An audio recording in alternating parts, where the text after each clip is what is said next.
nararanasan na kakaiba, parang ayaw mo na. Nahihirapan kang sumunod sa Panginoon. Kapag isis na tayo, baka nire-realign ka ngayon ng Panginoon. Ano man ang kinakaharapin mo po ngayon, mga kapatid?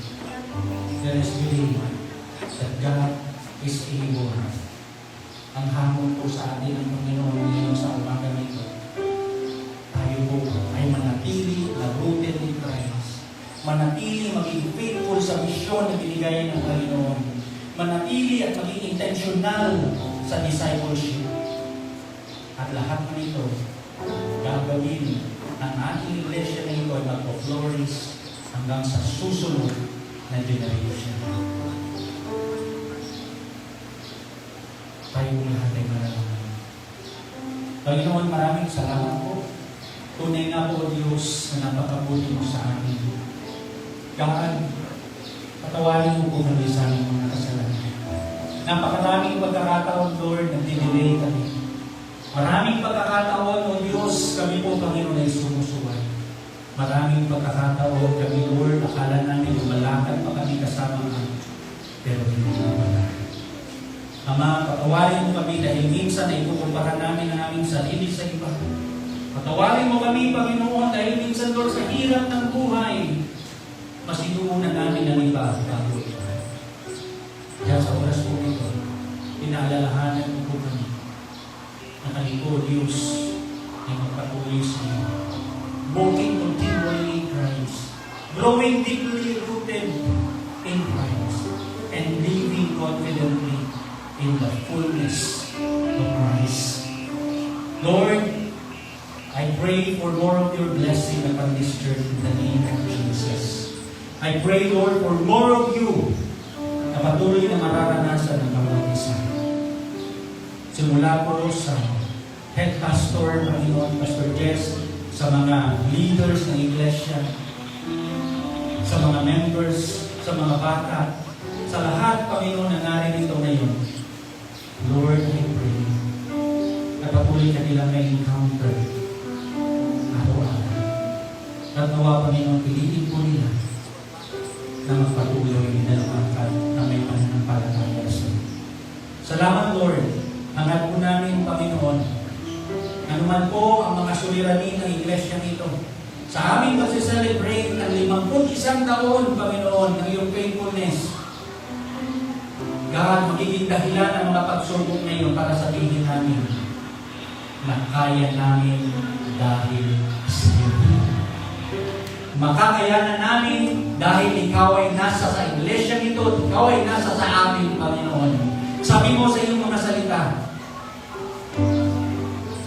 nothing is impossible with you.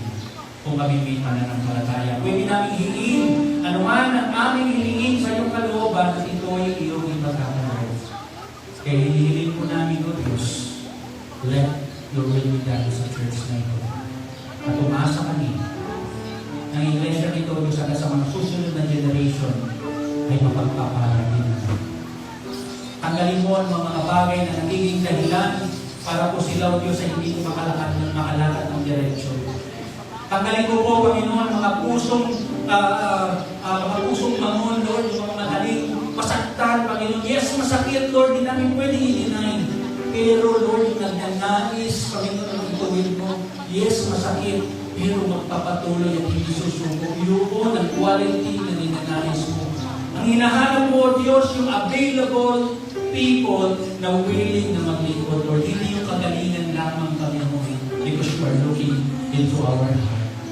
Panginoon, kung paano mo po ako pinalo, kung paano mo po ako tinuruan, hanggang sa mga oras ko ito, ma-experience din po ng mga kapatiran ko ito, na hindi dahil sa galing namin, kami ay magpapatuloy at makakaranas ng tagumpay, kundi dahil ikaw ay Diyos na sa amin. Kaya purihin ka, Panginoon, sa ipunan hindi nabalik lahat ng papuri at pasasalamat. All the glory, all the honor, and all the praises belongs to you, God. We thank you. We honor you. In Jesus' mighty name we pray. God bless you.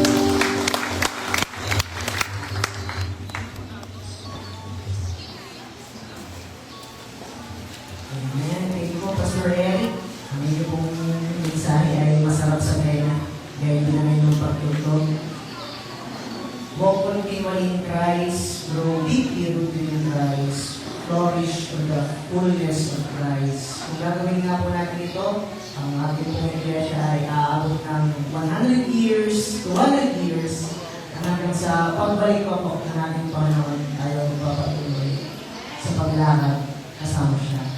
Kaya ngayon po ay makakarinig po tayo ng tugong awitin mula po sa mga leaders ng church. Halina po kayo.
Yan, at tunay po na ang pamuluan at ang pati nagagalak sa araw dito at pati sa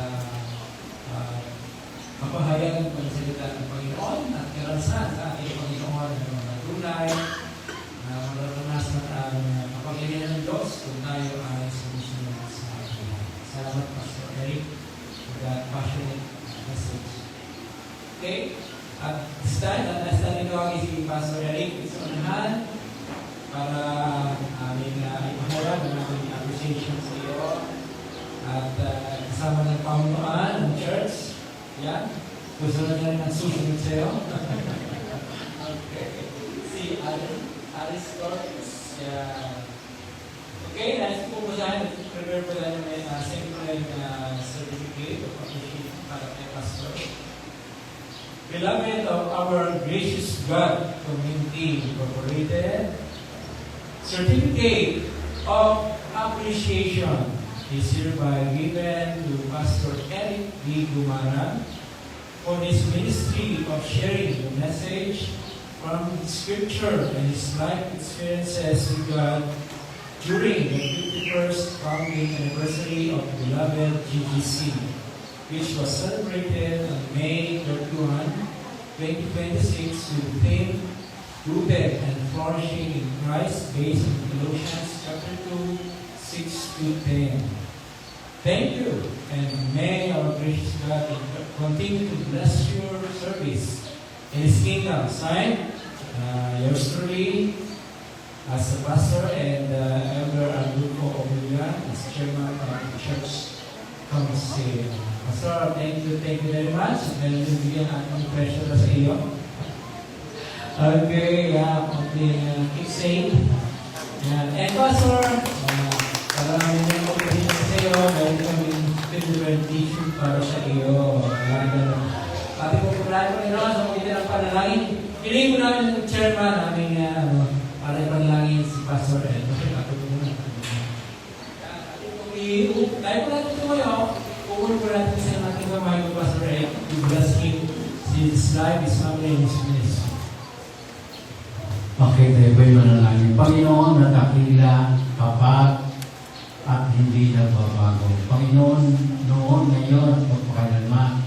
Panginoon na gumagawa ng mga kapangyarihan sa amin, na patuloy kaming nililingang, patuloy kaming pinalalakas at pinatatukan.